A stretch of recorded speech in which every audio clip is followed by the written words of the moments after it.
The collapse isn't coming in 2026. You're already knee-deep in it. And if you don't feel it yet, it's because they've trained you not to notice. But the signs are everywhere. 62% of Americans are now living paycheck to paycheck.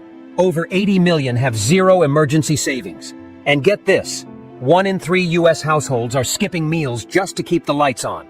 Meanwhile, billionaires are buying bunkers in New Zealand, China's dumping US treasuries, and central banks bought more gold in the last 18 months than in any time since 1950. Why? Because the people at the top know what's coming, and they know you're not ready.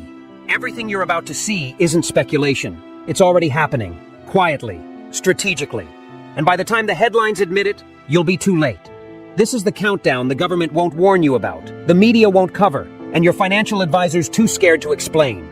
This is why 2026 is going to shock millions of Americans. The vanishing middle class isn't just a trend, it's a countdown clock. You've probably heard this thrown around a dozen times. The middle class is shrinking. But what you haven't heard, and what almost nobody is talking about, is that 2026 may be the year the middle class flatlines entirely in key areas of the country.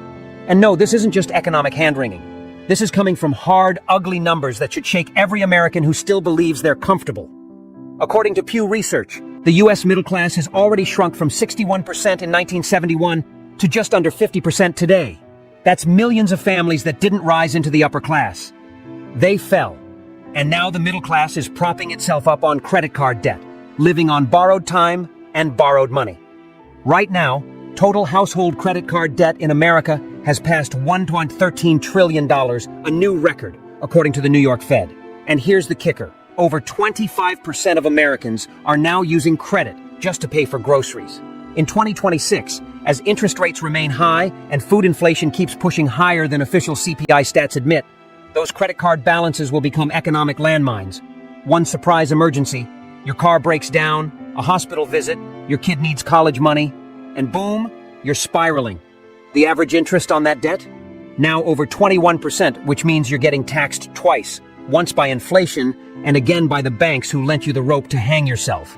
And what makes this even more terrifying is that the illusion of wealth, the cars in the driveway, the financed homes, the Amazon deliveries, is hiding the collapse of purchasing power.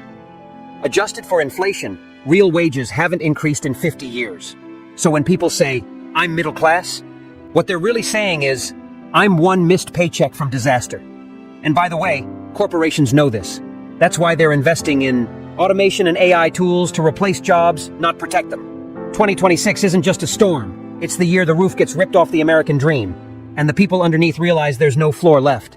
You don't get a second chance when a class system collapses. And make no mistake, that's exactly what we're watching. Foreign investors are quietly buying America's future, and you're not invited. Here's a question nobody seems to ask. Why are Chinese, Saudi, and European investors buying up US land, homes, and farmland at record rates? Right now? Because they know something you don't. They know that while Americans are drowning in personal debt and living paycheck to paycheck, the real value of the country, its water, its crops, its soil, its cities, is being sold like a foreclosure auction. In 2023 alone, foreign investors bought over $53 billion in US real estate, and that number is on track to beat all records again in 2026. Canada, China, Mexico, Germany, Singapore, these nations aren't just diversifying. They're planting flags. They're locking in assets while Americans are still arguing about gas prices. Want some nightmare fuel? Over 40% of residential home purchases in Miami, Houston, and Las Vegas in 2024 were made in cash by foreign buyers. While you were applying for a mortgage and sweating over your credit score, someone in Dubai was wiring millions to buy the house next door. Why? Because they see what's coming. A destabilized dollar, rising interest rates, water shortages in the Midwest, climate-fueled crop failures, and they want their money out of their own failing systems and into yours. You see, to them, America isn't a country, it's a safe deposit box. But you live here. And that means when housing prices spike because a foreign billionaire bought 6 condos in your zip code, you're the one priced out. You're the one taking on more debt just to compete. And here's where it gets sinister. In 2026, expect new legislation that quietly gives more tax advantages to foreign development investment, code for let rich people buy the land your kids were supposed to inherit. If you think this sounds like some fringe conspiracy, go ask why Bill Gates is now the largest private farmland owner in America. Why does tech royalty care about dirt? Because in a collapsing system, whoever owns the food and the water owns the people. And right now, foreign entities are buying both, while Americans are busy buying DoorDash. Wake up. By the time people notice, they won't even own their neighborhood. The real estate time bomb. No one is ready for. There's a lie the real estate market has been whispering into your ear for years. Home prices always go up. But here's what the banks, the Fed, and the talking heads on CNBC don't want you to know. 2026 is shaping up to be the year the commercial real estate market finally cracks. And when it does, it's going to ripple out into every home, every suburb, and every 401k in the country. Here's why. Since 2020, over $1.5 trillion in commercial property debt was financed under ultra-low interest rates. But in 2026, more than $500 billion of that debt is set to mature. And it has to be refinanced at rates double or even triple what they were. Do the math. A 3% interest loan that's now 7%? That's not a bump, that's a cliff.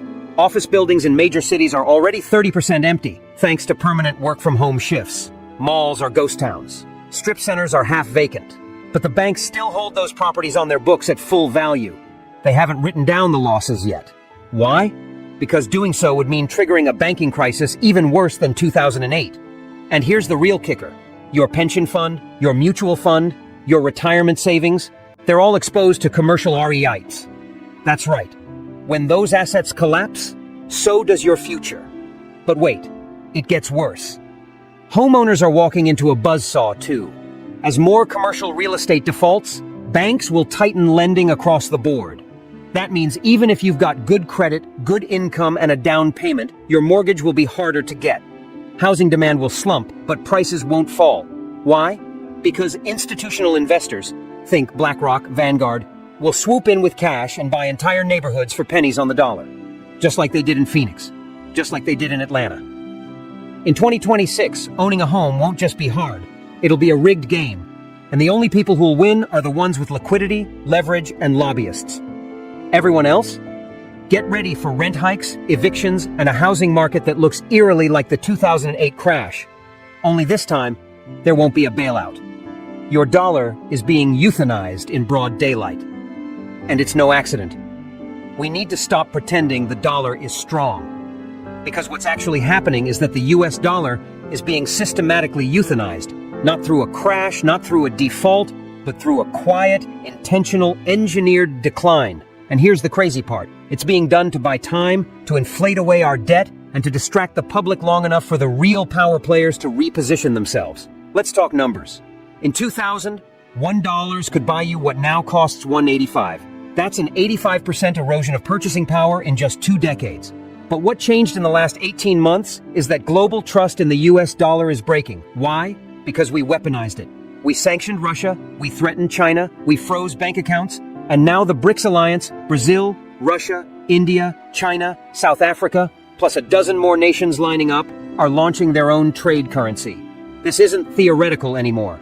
The BRICS bloc now makes up over 30% of global GDP, and they've openly stated their goal is to de-dollarize global trade. In plain English, America is losing its monopoly on money, and that's a death sentence for an empire. Because here's the ugly truth.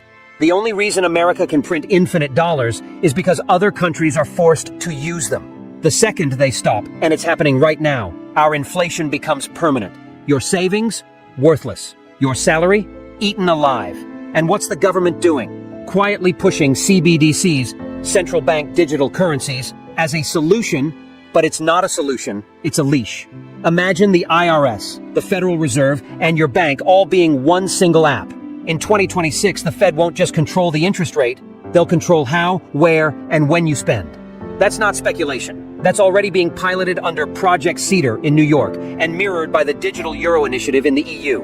And once this rolls out nationally, it's game over for cash, game over for privacy. And the dollar? It'll still be around, but it won't be yours anymore. It'll be theirs. Programmable, trackable, and 100% disposable when you're no longer useful to the system.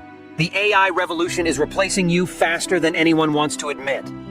Everybody's talking about AI like it's some shiny new toy, a way to make resumes, write emails, edit selfies. But what they're not talking about is the gutting of the labor market that's already started and is going to go nuclear in 2026. You think this is an exaggeration? Let's look at what's already happening.